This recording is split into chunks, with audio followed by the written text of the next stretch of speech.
বন্ধুগণ, আমি আজ একটি ভিডিওতে সিকেডি রেনাল ডায়েট খাদ্য নিয়ন্ত্রণ নিয়ে কথা বলছি।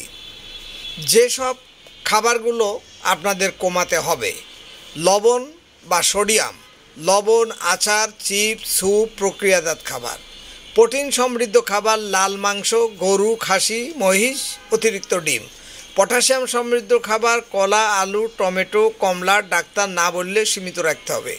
ফসফরাসযুক্ত খাবার, দুধ, দই, পনির, চকলেট, সফট ড্রিঙ্কস। যে খাবারগুলো আপনাদের উপকারে আসবে: শসা, কুমড়া, আপেল, পেয়ারা, করলা, বাঁধাকপি, লাউ, ছোট মাছ, সিদ্ধ ডিম বা গ্রিল করা সবজি, অলিভ অয়েল বা সরিষার তেলে অল্প পরিমাণ খাবার। রক্ত ও ব্লাড সুগার নিয়ন্ত্রণ করবে। উচ্চ রক্তচাপ, হাইপারটেনশন বা ডায়াবেটিস দুটিই কিডনির প্রধান শত্রু। প্রতিদিন রক্তচাপ মাপতে হবে, নিয়মিত ওষুধ খাওয়া জরুরি।